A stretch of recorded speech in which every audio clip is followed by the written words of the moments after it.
there's no point sugarcoating it. Oh mate, don't worry, you had it weren't good enough. You were lucky to win the fight. It was a 6-4 fight either way. Like, did you have it, Eddie? Probably like a draw. I'm not trying to cop out, but I thought if anyone could have won it, it was Sanmartin. But I could also see Shabazz, I think, won the last one. I got 7, like, in a couple of the early rounds. Like, it's hard not to give either man 5 rounds. So, you know, but I thought he was lucky to win it. Can you talk us through the rest of the card? Disappointment for Callum? Yeah, I mean, look, again, Callum French, not good enough. Like, you know, and it wasn't an easy fight, especially to come back. You know, don't forget, Shabazz hasn't boxed for a year. Callum French is coming back from surgery, been out for ages. But at the end of the day, it's a brutal business. You have to beat Jeffer for it. Like, if you are going to any kind of championship level, you have to be beating those guys. And you saw a guy tonight in Cameron Bong, who after 2 rounds, I'm thinking, fuck this opponent. Like, he's horrible. He weighed in 4 pounds heavier. You could see he's at least a weight class above. Then you see the composure and the ability to step in and a real class performance. Do you know what I mean? Mark Dickinson, really good performance. I like that. Nice and composed, spiteful. And I loved the fight between Ishmael and yeah, I thought it was a brilliant fight, and plenty of heart as well from Mackenzie. But, you know, a good performance, and the Reese brothers were really, really exciting, and a good win for Jimmy Sains as well. Last one on tonight's card, Eddie. You spoke to us that Pat McCormack was going to top the bill. How close were you to making the fight against Lewis Ritson? Because that would have sold this place out. Lewis Ritson didn't want to fight with Pat McCormack. And I understand that. Like, you know, it felt like he had another fight in him maybe before that. Then we looked at Pat McCormack against Troy Williamson. Pat wants to be at 147. Troy's quite a big 154 pounder. So, you know, we went ahead, obviously. Pat pulled out. He was supposed to be fighting Pete Dobson. Masoud pulled out of Liverpool. He jumped on here so we could go ahead. So I thought it was a good night of boxing, to be honest with you. Eddie, December 23rd, we're hearing Anthony Joshua and Deontay Wilder be on the same bill against different opponents. We've heard Otto Wallen banded around for Anthony Joshua. What can you tell us? Yeah, I've heard a lot of things over the last 24 hours. Look, all I can say from my position is we're in discussions with Saudi Arabia for a number of our fighters to fight on December 23rd. I think that's all I'm going to say at the moment, because that's what they are, discussions. They're moving quite quickly. It sounds like an incredible night that's being planned. We'd love to be a part of it. We'll see where it goes. How recently did this all come about? The approach is, you know, probably over the last week maybe, of different fighters for that date. Like I said, discussions, excitement.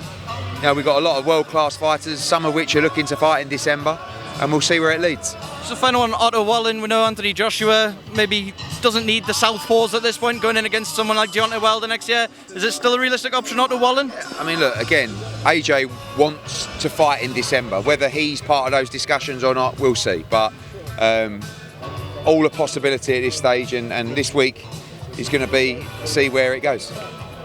Eddie, we have interviewed Conor Benn, and he said there's an announcement imminent. Can you give us any more information? From our side, we're in a good place. I mean, look, there's 2 jobs to be done. One is ourselves getting Conor Benn ready to sign, which we're in a very good place with. And the other side is Calla getting Chris Eubank ready to sign. Not Harlem. No, definitely not Harlem.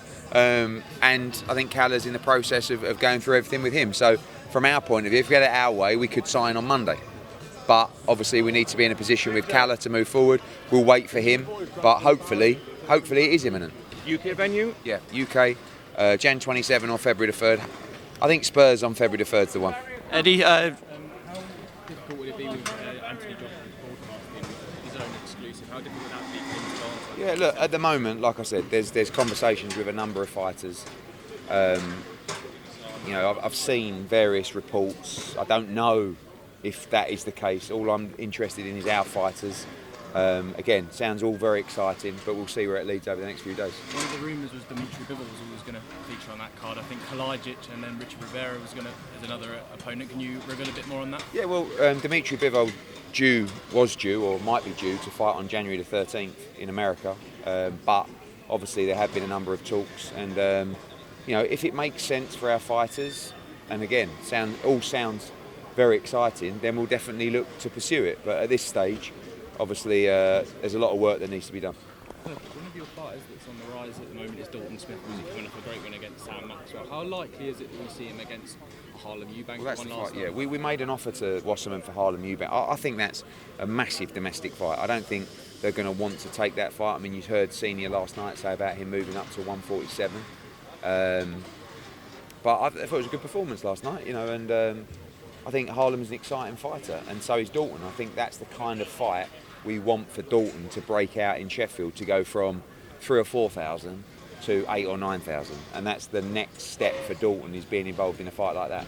Could Lewis Ritson be a potential name for Dalton Smith? Possibly, but I see he wants to move up to 147, so I think unlikely. Eddie? Final one from me. The Japanese, though, obviously it's rumoured that you're bringing a prize fighter back there. Any rumours on a date for that? Where'd you hear all this? Where'd you hear all that? I mean, that, you know, I think that if it is prize fighter, it will be with a twist. It won't be the traditional format, but could be some kind of. I talk too much. Every time I do an interview, I go back. Frank Smith says to me, "We said that we weren't going to discuss that." So yeah, but you already said it to me. So a good chance, but a super duper one. That's the best way to discuss. Yeah, ask him. He's been to Japan. Eddie, Tony Sims told me that within the next week, John Ryder will have a big fight announced in the US. So that'll be the biggest name outside of the available world champions. Yeah. Is it a Munguia fight? Yeah, that is a fight that we're in negotiations with. I think it's a great fight for both, to be honest with you. I mean, John did really well against Canelo in Mexico. I think Munguia could be in the mix for Canelo Alvarez, but obviously at the same time, if he can beat Ryder and do it in style, he would be might even be a front runner. So it's a good opportunity for him. But we, as Team Ryder, fancy that fight. We think he wins the fight. I think it's a tremendous fight, and hopefully we can get it over the line. How close do you think it is? Till it's signed, never too close, but it sounds like it could be done in the next week. You announced a lot of UK stars on the Edwards Rodriguez undercard. Why is it so important for you to give Brits the opportunity to fight on a card at stateside? I just think it's a string to our bow that other people don't have. So if someone wants to put a fighter on internationally, they have to rely on someone else's card, which is really difficult to do because they don't want to give that fighter a TV slot.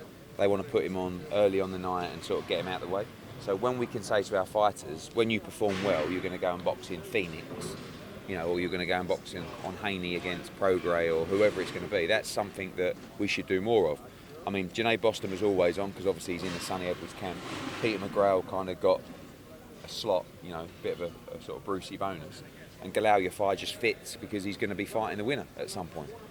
So, it's a deep British card, and I think we'll do more of that moving forward. And for our international fighters, whether it's Huni, whether it's Paro, like whoever it is, to get the opportunity to fight in America is something they all want to do. So for us, it's a real strength to be able to give them that opportunity. I've got one more, Eddie. Tony Bellew's going in the jungle. Maybe, I don't know. He was very sheep. Like I said to him, because he hasn't mentioned a word to me. So I went up to him, but I know with these things, you're not allowed to say anything, genuinely, right? So I went up to him and I went, "Oh, thanks for letting me know." And he went, "It ain't, nothing's confirmed." And I was like, "Shut up." Do you believe him? I actually do, yeah. But hopefully he goes in. There's an obvious if he goes in, is it Nigel Farage in as well? That would be fantastic, those two in there. You could see he's used to snakes and rats being in boxing. Yeah, exactly. But also, he doesn't want any limelight. He just wants to go home to his wife and kids. So why would he go in on the biggest TV show in the world?